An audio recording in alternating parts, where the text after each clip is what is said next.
welcome back to my channel. My name is Brittany Bundles, and today we're going to talk about hiring calling services for your hair business.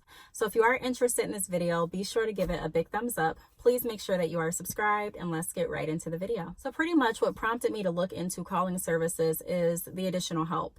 The majority of my customer interactions are via email and are via text. However, I do still receive some phone calls. And so although I have the right expectations set on my website as well as on my business phone, as far as email and text are the best ways to get a prompt reply, I still want to make sure that I'm looking at different practices so that I can make my business the most efficient that it possibly can be. And so I toured around with the idea of hiring a calling service. And so I do want to go over some of the questions that are really good to ask if you are considering hiring a calling service, some of the things that you want to look out for, and some of the things that you want to really look into as far as, on your business, the back end, before you move forward and make your decision. So, ultimately, after doing all of the research, speaking with a few different companies, I wasn't sold on any company to work with, and I'm not moving forward with the calling service at this time. It is something that I was very interested in, and I'm still interested in it as long as it makes sense. And so the numbers have to make sense. The value has to make sense. Everything has to align with what is going to work best for my business. And so I just haven't found that yet. Not saying it's not out there, but I'm still looking. So one of the things that you do want to ask when you are, or if you are considering hiring a calling service, and pretty much, let me back up. Calling service is pretty much a group of people that answer your incoming calls for you. So if someone calls your business and say, you're in a meeting, or say, you're not able to answer, maybe you're at church, maybe you're grocery shopping, maybe you're working with another client, maybe you're in a training session, who knows, you're in a point where you can't answer, or in a point or in a place where you can't answer your phone. And instead of your customers leaving a message, you feel that it would be more beneficial for your customer and also for you, and more efficient to have someone on the other end answering the calls in your place. However, there are some things that you do want to ask before you move along with this service. One thing that I learned when I was running the salon is that when you add other people to your team, you have to be aware that no one looks at the other people that you hire separate from your organization. You are a team for a reason, because everything that they do is looked at as the company is doing it, because you're all working together. And so I think a lot of people, especially when I was working in the salon, a lot of people, I don't think they really realize the true meaning of a team, because it's like you love it when everything is going great. But the moment that it's not, it's like, this isn't my team. This is me. That was them. And that's really not how it's viewed in your customers' eyes. I don't know if you've ever been to like say you've done business with a cell phone company, and you get on the phone and you're talking and you're like, hey, I was overcharged for something on my bill, and someone gets on the line and they're like, okay, no problem, I'll give you a credit. I used this analogy before, but it's a great analogy. So they're like, hey, I'll give you a credit. And then you look on your bill, you refresh your settings, and you go on your online account, and you're like, the credit is not applied. She said it will be applied in like 20 minutes. So you get back on the phone and you call, and the other person gets on the phone and they're like, ma'am, we don't have a discount like that. And you're like, well, I was just told that. Well, we don't have that. So she should never told you that. And it's like, okay, at this point, I don't really care who she is personally and what she didn't learn and what she told me wrong. And I don't really care, what you say she should have. I don't care to know all of that, your policies and what all I want is for you to honor what your company said you would do. Because at that point, it's not a separation between her and you. It's, this company told me that you would give me a discount. And so I'm expecting the company to fulfill its word, its promise. When people leave reviews for different companies, 9 times out of 10, it's not the owner that they spoke to. It's based on a representative or an employee. So when you hire someone for your business, there's so many things that you have to look into. It's more than just saying I hired help. You want to make sure that the help that you're seeking is in the right place, and you understand your vision, and they understand the level of service that you want to provide for your customers. Not everyone has the same definition of customer service. Not everyone cares the same amount as you would, or as you do, about your customers. And so you have to keep that in mind. And so I kept that in mind with doing research. And, these are some of the questions that kind of came up in my mind during speaking with different calling services. And I thought it would be useful to bring it to you all, because there's a lot of people that are looking for assistance or calling services, and they're like, hey, I don't know what to ask. So let me go ahead and go over some things that I ask and some things that are, really important in my opinion. So the number one question, and I'm not going in the order of what's the most significant or most important, but just the first thing that I wrote down is, are you charged per call or per minute? So you do want to make sure that you're reading through all of the information. When I called a few services, I did get a quote sent to me. And the quotes are very important because before you sign on anything, like I say all the time, read it. Make sure it's something that you agree with. And so don't get hung up on just the plan. Okay, the plan is $490 a month, but also dig deeper. So if the plan's $490, we have to figure out what the plan includes. If the plan only includes 10 calls or 20 calls, then you want to go back and make sure it aligns with your business. So if you're someone that receives 50 calls a month and that's not included in the plan, then you want to look deeper and ask questions as far as, okay, after this plan, how am I covered? How am I charged? Am I going to be charged per additional call or per additional minute? Is the service just going to stop? So ask those questions. Some people and some companies don't even charge like a monthly fee. A lot of the services that I contacted did, but there's some people and some services, like I just mentioned, that don't. They charge per call, per usage. So you do want to kind of figure out. And then once they tell you, okay, we charge this much per minute, go back through, look at your calls. And, even if it's the missed calls, look at them. Look at the calls from your voicemails. If you go back through your voicemails and you call people back, take a look, kind of guesstimate and get an average as far as how long you're spending on calls. That way you can kind of map out how much it's going to charge you. You do want to be cautious of everything that you're adding into your business, and you want to make sure that it makes sense. Even if it doesn't make sense for now, it's still good to do the research so that if it is something that you're interested in the future, you still know. Of course, the rates may not be the same, but you still have an idea of how things work. And so, asking the price and actually digging deeper into your analytics and getting averages based on your information and your call volume is definitely beneficial. Now, the second question that I would ask is, are you going to use a customized greeting, customized call flow, or a generic greeting and a generic call flow? So pretty much I wanted to know, when your employees answer the phone for my business, what are they required to say? How do they greet my customers? Are they going to say something that's generic, which I don't mind as long as it sounds good and it's respectful, and I feel that it can lead to an open-ended conversation. But if it can't, if it's very, the tone isn't really there and it doesn't seem inviting, then it's something that I may want to customize that better fits the environment and the feel and the vibe of my business. And so ask that, if it is something that's generic, then ask for a transcript. Hey, can I kind of see what you all say? Do you just wing it on every call? Do you have any examples of any pre-recorded calls that maybe I can hear? How are the tones with your representatives? Because a lot of things are in tones. You can really set the tone for a conversation, especially if you're in the business of selling products or selling services. Then, your tone, your presence, the way you carry yourself, the way that you connect with people has a lot to do with running your business efficiently. And so I wanted to know that. Now, a lot of the companies that I did speak with, they didn't have a transcript. They didn't have like a recording that I could hear. And so I was just kind of leery because I didn't know how it would go. And like I said before, when you hire someone to work with your company, then you are working with them. You're a team. And so you have to realize and take on the responsibility of, hey, my customers are going to look at us as one.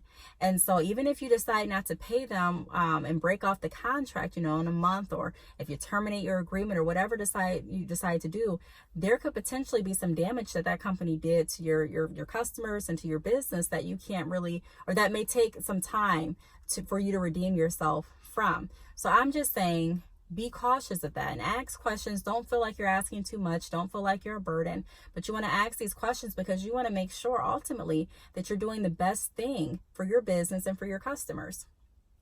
Number 3, I would ask if they're affording service or if they're also going to actually assist your clients, because I was working with one company that I was going to go through with, and I thought everything sounded great, except at the end, I did ask a question. I said, okay, so you're going to answer the calls? They're like, yeah. I'm like, okay. You're going to say this and that? They're like, yeah. Okay. And so we got through everything, and they were going to use a generic script, but they didn't give me a full call flow. And I understand every call can be different, but I still wanted to know, is there a certain level of service that you're providing? Is there a certain criteria? Is there a certain way that you go into asking questions? You know, how is the body formatted? How do you typically handle? Again, every call is going to be different, but what's the standard expectation for your call flow? And so they didn't have that. I'm like, okay. But he assured me that it's going to be professional. They're rated #1 someplace, and they did that, you know. So I was like, okay. So come to find out, at the end of the conversation, he said, we're not really a calling service, we're a call forwarding service. So what I told you is we answer the calls and we say this at the end. I said, okay, so do you assist my customers? Because that's the whole purpose of me, you know, wanting to hire and to add someone to my business. Are you going to assist them? When I say assist, I mean, if they call in for a question, you're able to answer it. If they call in wanting to purchase something, you're able to assist with the purchase. If they call in having trouble navigating on the website, you're able to help with that. If they call in wanting to schedule a consultation, you're able to get that done. That's what I mean by assisting. Are you able to? And they're like, no, we don't do all of that. We're kind of like a call forwarding service. So we pretty much answer the phone, we state our greeting, we get their information, we close the call, and we send you a transcript. So you call them back and, you know, and you complete the call. And I said, okay, so that makes sense. I understand now why there's not too much information in the middle, because there really isn't a middle. It's just you're taking like a receptionist, you're taking the call, you're getting the name, you're getting the number, and you're getting the reason for the call, and then you're ending the call by thanking them for calling, and then you shoot it over to me. But that's not really what I was looking for. And so you want to make sure that you ask, is this a call forwarding service where you're just going to pretty much forward the calls to me, or are you going to actually assist my customers in A, B, and C? Because for me at this time, to pay this amount of money per month for someone to answer and get my customer's name and phone number wasn't any value to me at this point, because I was able to get that same information through my voicemail. So at this point, you know, it wasn't really too valuable, and it just wasn't something I was looking for. Now, the fourth question that I would recommend asking is ask about contracts. So you want to see if there's any upfront contracts before you go ahead and sign. A lot of these companies will go ahead and send you over a quote, like an agreement, and you know, they'll want you to read through it, and then if you decide to move forward, they'll put the date on it and you sign and send it back. But before you do that, you do want to make sure that you look to see if there's an agreement, because if there's a trial, because if you try something and you're like, hey, you know, I don't really want to move forward, you know, are you going to be able to get out of it? Are you stuck with this service? Even if you decide not to use the service or allow them to take your calls, are you still legally required to pay this amount every month, or to pay this amount every time they answer a certain call? So be cautious of that. Make sure that you're asking the questions. Again, you all, please don't feel like you're a burden to a company. If you're looking for someone to assist you with your company, keep your customers in mind, keep your brand in mind. Keep your vibe as far as the environment and the culture and the spirit of your business, because not everyone treats their customers the same. And the last thing that you want is to build a brand with integrity, to build a brand with patience and respect, and then you hire another team or a person to come in that has none of those values. And so your customers are feeling, you know, mistreated. Customers are feeling like it's not the same company anymore. They don't want to do business with you, or everything has changed. And so it's okay to ask for help. It's okay to hire help, but you still want to make sure that you're doing yourself and your customers a good service by asking the right questions before you hop on it. Have an estimate on your call volume. So you do want to have like a monthly estimate before you even decide to start working with someone. Have an estimate, because there are some companies that have different packages. And so they may say, typically how many calls do you receive a month? Excuse me. And so that you're prepared on the call, because you want to provide enough information that will help whoever you're working with, the representative, place you in the right package. You know, you don't want a package that's not efficient enough. You don't want a package that's, you know, too big at this time. You want a package that fits pretty accurately. And so you do want to kind of have an idea of how many people are calling. You know, one of the things that some people do is they call up companies and they don't know anything about their business. Even me, when I'm working with different businesses during consultations, and I may say, hey, how many people come to your website a month? They're like, I don't know. Okay, how many people do you have subscribed to your mailing list? And I'm not asking for the exact amount, the exact number to the, last person yesterday that signed up, but I'm saying have an average, an average of about how many. But a lot of people don't know about how much are your net sales every year. I don't know. Okay. So it makes it seem as though you're not really that invested in your business. And it makes it seem as if you don't really know what you're wanting. So it kind of opens up the door for them to lead the conversation and for them to place you in the package that they fill, or the package that's going to give them the highest commission because they have nothing else to go off on. So make sure that you're doing your research before you ask for any additional help, because you want to know, where your business is at. You want to be firm and direct as far as this is what I'm looking for. And you want to make sure that you're able to connect and find the perfect package for you. You don't have to hop on everything. Do your research. And if everything maps out, then go for it. But you do want to make sure that you're asking the right questions, like I've been saying the whole video, and that you're doing enough research with your business to know exactly what it is you're needing and what you're requesting. So the last question, or the last tip that I have is, our rates. And pretty much I went over that through this whole video. You do want to get the rates. You do want to kind of figure out if the rates make sense for the service. If you're not really receiving too many calls, it may not be the best time for you to hire a calling service. If you're receiving calls, but it's still, majority of your customers are leaving voicemails and texts, then it's something that you can say, you know what, hey, this is something that maybe I can waive, but it's not something that I absolutely need. It may be something that I can, weigh on both hands and, decide if I want to move forward or not, but it's not something that I absolutely have to do. And that's kind of the part that I was in, the position that I was in. It's something that I think would help run my business a little bit more efficient and would kind of take some of the work off of my plate. However, it's not like it's a complete need at this time, because I'm still able to contact all of my customers within the time frame that I specify. And like I said, the majority of my customers reach out to me via other measures, whether it's social media, whether it's a text or an email.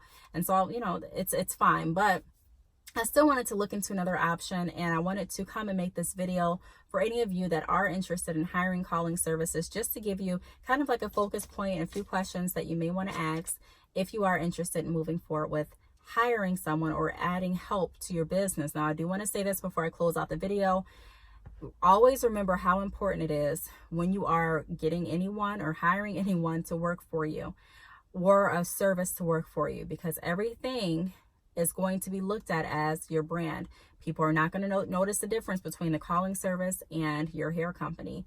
And so if you truly do care about your customers, if you truly do care about how they feel and how they're being treated, you definitely want to make sure that you're doing the right research and that you're hiring the right people, because not everyone is going to care about your customers how you do. Trust me, I've learned that firsthand. And because I have had experiences where other people, they've shown me that, hey, I really don't care that much. I have to be particularly careful because, like I said, I've had these experiences, I've had these teaching moments.